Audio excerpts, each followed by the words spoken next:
എപ്പിസോഡിന്റെ opening സീനിൽ ഇപ്പോൾ നമ്മുടെ ഹീറോയുടെ വീടായിരിക്കും കാണിക്കുക. ഹീറോ ആണെങ്കിൽ ഒരുപാട് ടയർഡായി വീട്ടിലേക്ക് വരും. ഇച്ചിഗോയെ കാണേണ്ട താമസം അവന്റെ പപ്പ. ആളാണെങ്കിൽ പഴയതുപോലെ ഒരു ടീഷർട്ടൊക്കെ എടുത്തിട്ട് കാലൊക്കെ ഉപയോഗിച്ച് 4 ഡാൻസ് സ്റ്റെപ്പൊക്കെ ഇട്ട് കറങ്ങി വന്ന് ഹീറോയെ ഒറ്റ അടി. ആ ഒരു അടിയിൽ ഹീറോ അങ്ങനെ പോയി അടിച്ച് താഴെ വീഴും. പക്ഷെ ഹീറോ ആണെങ്കിൽ അവന്റെ പപ്പയെ തിരിച്ച് ഒന്നും തന്നെ പറയില്ല. അവൻ എഴുന്നേക്കാതെ സൈലന്റ് ആയിട്ട് അങ്ങനെ കിടക്കുകയാണ്. പപ്പയ്ക്കാണെങ്കിൽ ഒന്നും മനസ്സിലാവില്ല. ഇച്ചിഗോയ്ക്ക് എന്ത് സംഭവിച്ചു? സാധാരണ പപ്പ 2 എണ്ണം കൊടുക്കുമ്പോൾ അവന്റെ കയ്യിൽ നിന്ന് 10 എണ്ണം കിട്ടുന്നതാണ്. പക്ഷെ ഇന്ന് ഹീറോയ്ക്കാണെങ്കിൽ ഒട്ടും തന്നെ ഉഷാറില്ല. അവൻ അങ്ങനെ ടയർഡായി പ്രത്യേകിച്ചൊന്നും മിണ്ടാതെ മൂടിയായിട്ടിരിക്കും. ഹീറോ വീണ് കിടക്കുന്നത് കണ്ട് അവന്റെ സിസ്റ്റേഴ്സ് അവർ രണ്ടുപേരും അവനെ താങ്ങിയെടുക്കുകയാണ്. എന്തു പറ്റി? എന്താ ഉണ്ടായത്? പക്ഷെ ഹീറോ അവൻ അപ്പോഴും യാതൊരു ഉത്തരവും അവരോട് പറയില്ല. ഇവിടെ പപ്പയ്ക്കാണെങ്കിൽ ചെറുതായിട്ട് സംശയം തോന്നും. പക്ഷെ എന്റെ മകൻ അവൻ എക്സാമിൽ തോറ്റിരിക്കും. ആ ടെൻഷനിലായിരിക്കും അവൻ ഇപ്രകാരം ഒന്നും മിണ്ടാതെ ശരീരവും മൈൻഡും അതൊരുപോലെ ഡൗൺ ആയിട്ട് ഇരിക്കുന്നത്. ഉടനെ പപ്പയാണെങ്കിൽ അവൻ ഉപദേശിക്കുകയാണ്, നീ ഇങ്ങനെ ചെറിയ ചെറിയ കാര്യങ്ങളിലൊന്നും ഡൗൺ ആവാൻ പാടില്ല.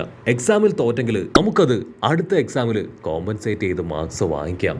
ഞാനൊക്കെ തോറ്റു തൊപ്പിയിട്ടാണ് ഇവിടം വരെ എത്തിയെന്ന് പറഞ്ഞ് ആളങ്ങനെ പൊട്ടിച്ചിരിക്കും. കരീനാണെങ്കിൽ ഇതൊന്നും ഒട്ടും ഇഷ്ടാവില്ല. ആൾ പപ്പയെ നോക്കി കടിച്ച് ദേഷ്യപ്പെട്ട് ആളോട് മിണ്ടാതിരിക്കാനായിട്ട് പറയും. ഹീറോ ആണെങ്കിൽ വീണ്ടും അവരോടൊന്നും സംസാരിക്കാതെ അവന്റെ റൂമിലേക്ക് വരും. ഹീറോയെ കാണേണ്ട താമസം അവൽ സോളുള്ള ആ ഒരു പാവ അതാണെങ്കിൽ ഒരുപാട് കംപ്ലൈൻസ് ഒക്കെ ഹീറോയോട് പറയാണ്. പക്ഷെ ഹീറോ അവനാണെങ്കിൽ അതൊന്നും മൈൻഡ് ചെയ്യാതെ അങ്ങനെ കിടക്കും. അവന്റെ മൈൻഡിൽ ഇപ്പൊ സാഞ്ചി പറഞ്ഞ കാര്യങ്ങളാണ്. ആ ഹോളോ പവറിനെ കുറിച്ചും അതിനെ കൺട്രോൾ ചെയ്യുന്ന കാര്യങ്ങളും അതാണ് ഇപ്പൊ അവന്റെ മനസ്സിനെ അലട്ടുന്നത്.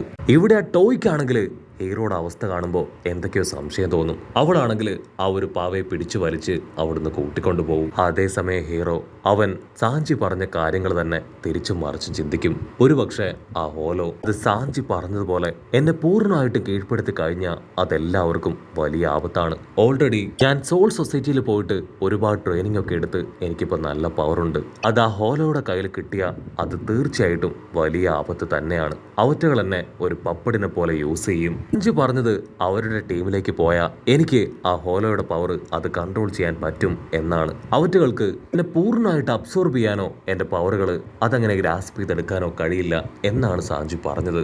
അതില് എന്തെങ്കിലും സത്യം ഉണ്ടാവുമോ? അങ്ങനെ ഹീറോ ആണെങ്കിൽ കാര്യമായിട്ട് ചിന്തിക്കുന്ന അതേസമയം വൈറ്റ്സിനെ അവനെ കൊണ്ട് സെൻസ് ചെയ്യാനായിട്ട് കഴിയാണ്. അവൻ തിരിഞ്ഞു നോക്കും. എന്റെ തൊട്ട് മുൻപിൽ ഒരു വൈറ്റ്സ്. ആ വൈറ്റ്സ് ആണെങ്കിൽ ഹീറോയോട് പറയും, നിന്റെ ബോഡിയിലുള്ള ഹോലോ പവറാണ് ഞാൻ. നീ പേടിക്കുമ്പോഴും നീ വീക്ക് ആവുമ്പോഴും നിന്നെ സപ്പോർട്ട് ചെയ്ത് നിർത്തുന്നത് അത് ഞാനാണ്. നിന്റെ ഉള്ളിലെ പേടിയും ഭയവും അതൊക്കെ തന്നെയാണ് എന്നെ വളർത്തുന്നത്. തീർച്ചയായിട്ടും ഇന്നല്ലെങ്കിൽ നാളെ നിന്നെ മുഴുവനായിട്ട് ഞാൻ കൺട്രോൾ ചെയ്യും. ഹീറോ ആണെങ്കിൽ അത് കേട്ട് ഞെട്ടിത്തരിച്ച് അങ്ങനെ ഇരിക്കും. അടുത്ത നിമിഷം കരീൻ അവൾ ഡോർ ഓപ്പൺ ചെയ്ത് വന്ന് ഹീറോയോട് കാര്യം തിരക്കും. പക്ഷെ ഇച്ചിഗോ ആണെങ്കിൽ എന്തൊക്കെയോ എക്സ്ക്യൂസ് പറഞ്ഞ് അവൾ ഒഴിവാക്കുകയാണ്. പക്ഷെ കരീന് മനസ്സിലാവും അവന്റെ മനസ്സിൽ എന്തോ ഒന്ന് കാര്യമായിട്ട് സ്ട്രൈക്ക് ആയിട്ടുണ്ടെന്ന്. കരീനാണെങ്കിൽ വീണ്ടും വീണ്ടും അവനെ നിർബന്ധിക്കും. എനിക്കറിയാം ചേട്ടന്റെ മനസ്സിൽ ബിഗ് ബ്രദറിന്റെ മനസ്സിൽ ഒരുപാട് കാര്യങ്ങളുണ്ടെന്ന്. സത്യത്തിൽ ബിഗ് ബ്രദർ ഒരു സോൾ റീപ്പർ അല്ലേ?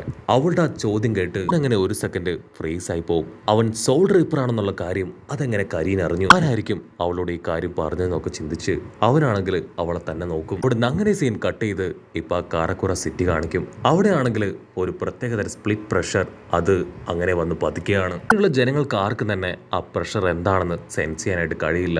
അതുകൊണ്ട് തന്നെ അവര് അത്ഭുതത്തോടു കൂടെ അത് നോക്കി നിൽക്കും.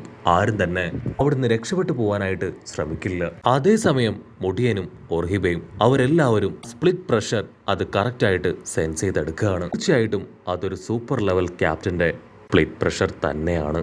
അവിടുന്ന് അങ്ങനെ കട്ട് ചെയ്ത ആ സോൾ സൊസൈറ്റി കാണിക്കും. അവിടേക്ക് ഇപ്പോൾ ഒരു ഇൻഫോമർ എത്തുകയാണ്. ഇൻഫോമർ ആണെങ്കിൽ ക്യാപ്റ്റൻ ആ മുട്ടയുടെ അടുത്തേക്ക് വരും. ആള് പറയും, ഓൺ വേൾഡ് കാരക്കൂറ സിറ്റിയിലേക്ക് വളരെ സീനിയർ ലെവൽ പവറുള്ള 2 ഇൻക്ലൂഡേഴ്സ് എത്തിയിട്ടുണ്ട്. എത്രയും വേഗം എന്തെങ്കിലും ചെയ്തിട്ടില്ല എങ്കിൽ അവര് സാധാരണ ഹ്യൂമൻസിന്റെ സോൾസ് എല്ലാം അബ്സോർബ് ചെയ്യും. അവരെ മുഴുവനായിട്ട് നശിപ്പിച്ചു കളയാനും സാധ്യത വളരെ കൂടുതലാണ്. സീനിയർ ക്യാപ്റ്റൻ മൊട്ടയ്ക്കാണെങ്കിൽ അത് കേൾക്കുമ്പോൾ തന്നെ അവിടേക്ക് എത്തിയത് റങ്കാസ് ആണോ എന്ന് ഒരുപാട് സംശയം തോന്നും. ആളാണെങ്കിൽ ഉടനെ സോൾ റീപ്പർ ക്യാപ്റ്റൻസിനെ എല്ലാം തന്നെ വിളിച്ചു കൂട്ടി ഒരു മീറ്റിംഗ് അത് സ്റ്റാർട്ട് ചെയ്യും. അതേസമയം ഇവിടെ ഹ്യൂമൻ വേൾഡില് നമ്മുടെ ഇച്ചിഗോയെ കാണിക്കും. അവനും ആ ഒരു സ്പ്ലിറ്റ് പ്രഷർ അത് നന്നായിട്ട് ഫീൽ ആവും. സോ അവനും ആ ഒരു ഭാഗത്തേക്ക് പോകാൻ തയ്യാറെടുക്കുകയാണ്. കരീനും പതിയെ ആ ഒരു പ്രഷർ അത് സെൻസ് ചെയ്യാനായിട്ട് തുടങ്ങും. ഉടനെ കരീന ആണെങ്കിൽ അവളുടെ ചേട്ടനെ തടയാണ്. പ്ലീസ് ദയവ് ചെയ്ത് അവിടേക്ക് പോകരുത്, അവിടേക്ക് പോയാൽ ഒരുപക്ഷെ അത് വലിയ അപകടമായിരിക്കും. പക്ഷെ ഇച്ചിഗോ ആണെങ്കിൽ അത് കേൾക്കാൻ കൂട്ടാക്കാതെ അവിടുന്ന് കടന്നു പോവും. അത് കണ്ട കരീൻ അവൾ ഒരുപാട് വിഷമത്തിൽ പുറത്തേക്ക് വരികയാണ്. കട്ട് ചെയ്ത ആ സ്പ്ലിറ്റ് പ്രഷർ അത് വന്നു പതിച്ച ആ സ്ഥലം കാണിക്കും. അവിടെയാണെങ്കിൽ വലിയൊരു കുഴി തന്നെ രൂപപ്പെട്ടിരിക്കുകയാണ്. ആ കുഴിക്കകത്ത് രണ്ട് പവർഫുള്ളായ ക്രീച്ചേഴ്സ് അവരതിലൂടെ അങ്ങനെ നടക്കുകയാണ്. ആക്ച്വലി ഈ ക്രീച്ചേഴ്സിനെ ക്രിയേറ്റ് ചെയ്തത് സാക്ഷാൽ ക്യാപ് നൈസൻ തന്നെയാണ്. അവൻ ഹോലോ വേൾഡിലേക്ക് പോയി അവിടെ ഓലോസിൽ ഒരുപാട് എക്സ്പെരിമെന്റ് ഒക്കെ നടത്തിയാണ് ഇവറ്റകളെ ഇപ്പൊ ക്രിയേറ്റ് ചെയ്തിരിക്കുന്നത്. ഇവറ്റകൾക്ക് റീപ്പേഴ്സിനെ പോലെ തന്നെ സൻബക്തു അത് യൂസ് ചെയ്യാനുള്ള സ്പെഷ്യൽ എബിലിറ്റിയും കഴിവും ഉണ്ട്. ആ ജിമ്മൻ ക്രീച്ചറിനാണെങ്കിൽ അതിന്റെ പവർ വളരെ കൂടുതലാണ്. അത് മുകളിലേക്ക് അങ്ങനെ ചാടി വന്ന് ചുറ്റും ഉണ്ടായിരുന്ന ജനങ്ങളുടെ സോളുകൾ അത് അബ്സോർബ് ചെയ്തെടുക്കാൻ തുടങ്ങും. മാത്രമല്ല അതിന്റെ കൂടെ ഉണ്ടായിരുന്ന അടുത്ത ക്രീച്ചർ അതും ചേർന്ന് ഇപ്പൊ കാരക്കൂറ സിറ്റിയിലുള്ള ഒരുപാട് പേരുടെ സോള് അവിടെ വെച്ച് തന്നെ അബ്സോർബ് ചെയ്തെടുക്കുകയാണ്. ഈ കാഴ്ചയൊക്കെ കേട്ടും കണ്ടും മുടിയനും ഒറുഹിബയും അവർ രണ്ടുപേരും ടെൻഷൻ അടിച്ച് അവറ്റകളുടെ അടുത്തേക്ക് ഓടുകയാണ്. എത്രയും വേഗം എന്തെങ്കിലും ചെയ്തിട്ടില്ല എങ്കിൽ കാരക്കൂറ സിറ്റിയിലുള്ള ജനങ്ങൾ അവർക്കെല്ലാം തന്നെ അവരുടെ ജീവൻ നഷ്ടമാവും. അപ്പോൾ അവിടുന്ന് അങ്ങനെ സീൻ കട്ട് ചെയ്ത് ആ ക്രീച്ചേഴ്സിനെ കാണിക്കും. അവരാണെങ്കിൽ സോൾസ് അബ്സോർബ് ചെയ്ത ജനങ്ങളുടെ ഇടയിലൂടെ നടക്കുകയാണ്. അപ്പോൾ ദൂരത്തായിട്ട് ടാക്സുമി അവൾക്ക് മാത്രം അവളുടെ സോളിനെ നഷ്ടപ്പെട്ടിട്ടില്ല. പക്ഷേ അവളും മറ്റുള്ളവരെ പോലെ തന്നെ അവിടെ വീണ് കിടക്കുകയാണ്. അവളുടെ സോള് അത് അബ്സോർബ് ചെയ്യപ്പെട്ടിട്ടില്ല എന്ന് മനസ്സിലാക്കിയ ആ ക്രീച്ചേഴ്സ് അവർ ഷോക്കാവും. ആ ജിമ്മൻ ക്രീച്ചർ ആണെങ്കിൽ ഇപ്പൊ ടാക്സുമിയുടെ അടുത്തേക്ക് ഓടിയെത്തും. അവൾക്ക് ജീവനുണ്ടെന്ന് മനസ്സിലാക്കിയ അവനാണെങ്കിൽ കാലങ്ങനെ ഉയർത്തി അവൾ ആഞ്ഞു ചവിട്ടാൻ അവളുടെ ക്ലോസ് എത്തും. പക്ഷെ അടുത്ത നിമിഷം നമ്മുടെ മുടിയൻ അവൻ അവിടേക്ക് വന്ന് അവന്റെ പവർഫുൾ കൈ ഉപയോഗിച്ച് ആ ക്രീച്ചറിന്റെ കാല് തട്ടി മാറ്റുകയാണ്. പക്ഷെ ആ ക്രീച്ചറിന് ഭയങ്കര പവറാണ്. അതുകൊണ്ട് തന്നെ മുടിയന്റെ കൈക്കാണെങ്കിൽ ഇപ്പൊ പരുക്ക് പറ്റും. മുടിയൻ നിലവിളിച്ചു പറയും, ഒറിഹിബ എത്രയും വേഗം ടാക്സുമിയായിട്ട് ഇവിടെ ഓടി രക്ഷപ്പെട്. അത് കേൾക്കേണ്ട താമസം ഒറിഹിബയാണെങ്കിൽ അവളുമായിട്ട് ഉഷാറായി അവിടുന്ന് ഓടിപ്പോവും. അടുത്ത നിമിഷം മുടിയനും ആ ക്രീച്ചേഴ്സുമായിട്ട് പൊരിഞ്ഞ പോരാട്ടം. ആ ക്രീച്ചറിന് നല്ല പവർ ആയതുകൊണ്ട് തന്നെ നേരങ്ങൾക്കകം ഒരുപാട് പരുക്കുകൾ പറ്റി മുടിയൻ താഴേക്ക് വീഴും. അത് കണ്ട ഒറിഹിബ അവളുടെ പവർ ഉപയോഗിച്ച് മുടിയന് ചുറ്റും ഒരു കവചം തന്നെ ക്രിയേറ്റ് ചെയ്യും. അടുത്ത നിമിഷം ആ ക്രീച്ചേഴ്സ് അവറ്റകളാണെങ്കിൽ ഇപ്പോൾ ഒറിഹിബയെ നോക്കും. അവർക്ക് മനസ്സിലാവും ഒറിഹിബ അവൾ ഒരു സാധാരണ ഹ്യൂമൻ ബീയിങ് അല്ല, അവൾക്കും ചില പവറുണ്ട്. അവളെ എങ്ങനെയെങ്കിലും പിടിക്കണം. ഇവിടെ ഒറിഹിബയുടെ ഒരേ ഒരു ലക്ഷ്യം എങ്ങനെയെങ്കിലും ഇച്ചിഗോ വരുന്നത് വരെയെങ്കിലും മുടിയനെ അവനെ പ്രൊട്ടക്ട് ചെയ്യണം. അങ്ങനെ ചെയ്തിട്ടില്ല എങ്കിൽ അവന്റെ ജീവന് വലിയ ആപത്താണ്. സോ അതിനുവേണ്ടി അവളാണെങ്കിൽ ആ ക്രീച്ചേഴ്സുമായിട്ട് ഫൈറ്റ് ചെയ്യാൻ തുടങ്ങും. കലിയിളകിയ ആ ജിമ്മൻ ക്രീച്ചർ അവനങ്ങനെ കൈ വീശി അവളെ അടിക്കാൻ പാഞ്ഞടുക്കും. പക്ഷെ അടുത്ത നിമിഷം നമ്മുടെ ഹീറോ ഇച്ചിഗോ അവൻ അവിടേക്ക് ചാടി വീണ് അവന്റെ സമ്പത്ത് ഉപയോഗിച്ച് ആ വില്ലനെ ബുക്ക് ചെയ്ത് നിർത്തുന്നതോട് കൂടെ ഈ ഒരു എപ്പിസോഡും അവസാനിക്കുന്നു.